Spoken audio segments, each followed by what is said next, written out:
Thank you very much, Marco, for this introduction, and thanks everyone for being here. Actually, I should say very much in the spirit of this talk.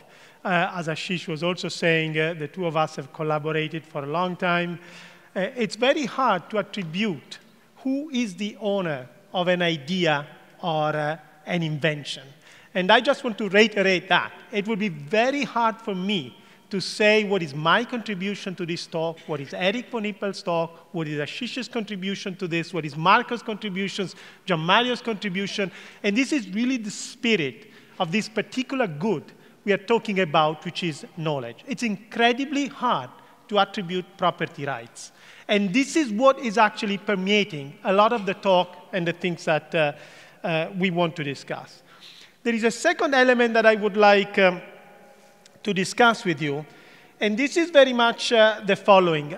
Researchers, and I would say particularly researchers in social science, unlike real researchers like Ilaria Capo or people you'll be talking about, researchers in social sciences can do two things. They can either explain to you how the world looks like, or they can tell you, they can imagine how the world could be. Ashish's talk has been very much in telling you how the world looks like. Lots of data, lots of issues. What I will do in this talk is I will use some element of evidence, but really to try to tell you and imagine with you how the world could be. Now, it's clearly my talk will be more speculative, but you'll have to accept that. It's a way of thinking of how the world could be. And just to motivate why I think I wanted to give a talk on how the world could be, I could easily give you a talk on how the world looks like, and Ashish could easily give you a talk on what he imagines the world to be. It's basically this reason, because for the first time in my life, I feel disrupted. Let me tell you what I mean. When I graduated, I got my PhD, my first obsession was, oh, my human capital is going to be devalued very soon.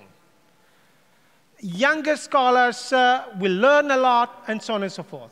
Now, I'm fairly old now, and to be honest, I have never been devalued or disrupted. I've always been able to catch up with the knowledge in my field. Today, it's the first time in my life where I really feel that the kind of competencies, the kind of techniques, the kind of research tools that are coming up are actually, I am not up to it. I may really lose a lot of grasp on what's going on because the tendency, the trends, the dynamics of what is going on, it's really dramatic. We are on the verge of a very fundamental transformation of some of the economic relationships that we have seen so far. And Ashish is putting it very well. Basically, he's saying, we had these discussions.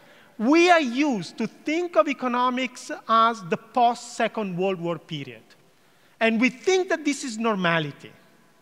The economics of the second post-World War period has probably been an exception. And now we are getting back to normality. So what is normality? And this is where I'm really giving you the imaginative part. I want to start with an example. You can browse Open Compute Project on whatever device you have. This is an initiative by Facebook. Essentially, Facebook has a concern. They wanted to develop a data center. And they did develop a data center, which is actually 38% more energy efficient and 24% less costly to run than existing data centers. Now, these are numbers from their website. You may not believe them. They may be a little bit inflated. But still, we are talking about a very significant advance in the technology of data centers. The even more interesting question is that the post-Second World War approach to the problem, it's very clear. You have an innovation. You are a private company. Patent it. Don't share it. Innovation enables you to gain rents by essentially privatizing that knowledge. This is not what Facebook did.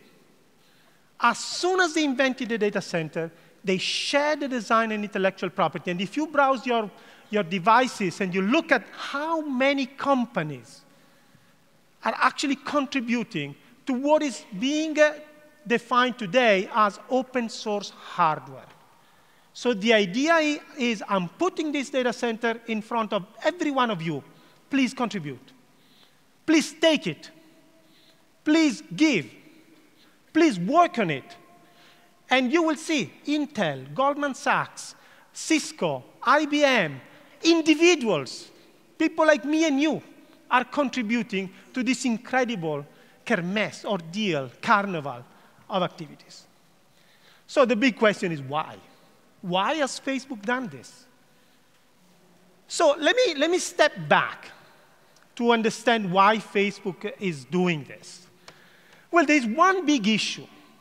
We are now pervaded by digital.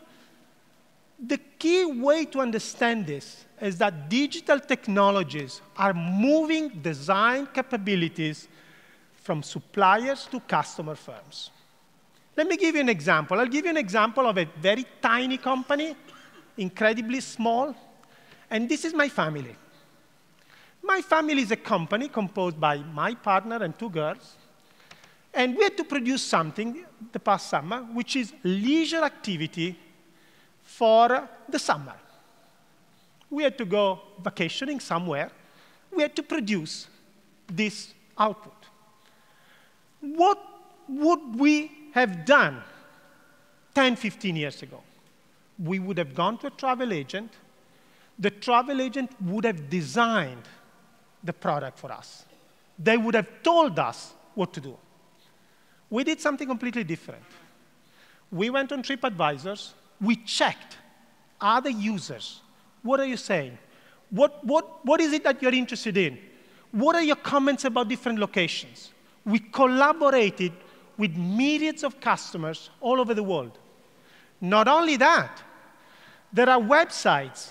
There's a beautiful one called Grecia Mia by a couple of Italians who actually writes about where to go vacationing in Greece based on their experience as users. It was much easier for us to design our own input. Now, this little story I'm telling you, it's happening in a lot of companies on a more serious kind of activities. And here is the interesting twist. What is the interesting twist? There is a major difference between me and the travel agent. I want to produce this input as cheaply as possible. I don't want to waste my time. I want to be quick. This has to be very, very cheap for me. The supplier has a completely different incentive. The supplier has the incentive to make it costly for you, because so that the supplier can gain rents. And this is because customer firms profit from using the input, not from selling the input. This is a major transformation that digital technologies is enabling us to think about. So, not only that, but the customer firms have an incentive to make the design open for free. Why? Well, because as I put up an open design for free, more customers will actually move from proprietary design to open design, will contribute. So the website Grecia Mia is actually fed by many customer inputs that make it into a better input. It's a completely different incentive system. It's an incentive system where you put out things for free and people contribute. And open design becomes cheaper and better. Now, the main question for us, scholars of economics who were taught the post-Second World War economics is, oh, but what about competition? You are giving up your jewels. Well, think of it in this way. And before I show you the next slide, if you are a company, and I'm sure that there are many managers here, and I come to you and I say, would you contribute to make the price of energy equal to 0? Would you collaborate to make the price of energy equal to 0? You will immediately collaborate. Why? Because it's in your interest. You want the price of energy to be 0 because this is for you an incredible boost in your productivity. And that's exactly what is happening. Of course, you still compete on your final products, but you have a big incentive to collaborate in making the input priced at 0. In fact, this is not the first time in history that you see this. There's a beautiful story. Ashish and I had the pleasure to know a man whose name is Ralph Landau, was Ralph Landau, the late Ralph Landau, and we always joke about this. Ralph Landau is known for having produced a technology, which is the purification of the terephthalic acid, something that is completely obscure to people like me. It turns out that the purification of terephthalic acid is the key step to make the polyester fiber. The polyester fiber is the most widely sold synthetic fiber in the world. So just to give you a sense, we are talking about an industry in which value is very important. Now, this is the oil industry, and in the 1920s, oil firms realized how important it was to make efficient production processes. And what did they do?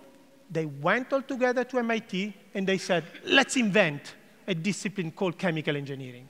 Chemical engineering is the discipline that makes chemical production processes efficiently. They shared information. They shared knowledge. And when we asked the question to Ralph Landau, but why did you do this? What about competition? He said, oh, competition? Competition is access to the feedstock. I'm never going to tell my competitors where I get the oil. But sure, I will share a lot of the knowledge in chemical engineering. Now, this is becoming the potential of the Ralph Landau approach, if you want. It's becoming widespread. Because digital technologies are pervasive, and they enable people like me to design my travel, but they make people to design their own chips. They make users being able to do a lot of different stuff. As a matter of fact, here you have other elements, GitHub, Open Automotive Alliances, other initiatives that are coming up very recently, where essentially customer firms share their knowledge, and then they focus downstream. Every firm buys input in a value chain. So in principle, this is a very widespread process potentially. So what is really going on here? There are definitely limits. And I am sure that I'm telling you a story in which I imagine how the world could be. But of course, I mean, reality will be very different. And of course, there are lots of obstacles, lots of factors that will prevent to see the world in which I am presenting it to you.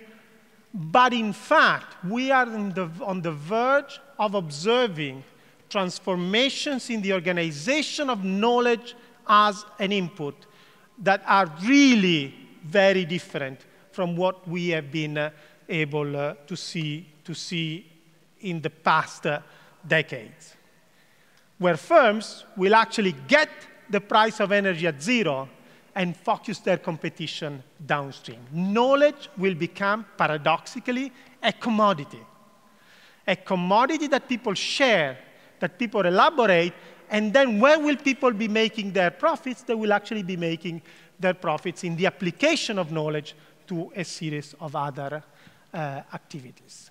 And I will stop here. Thank you very much.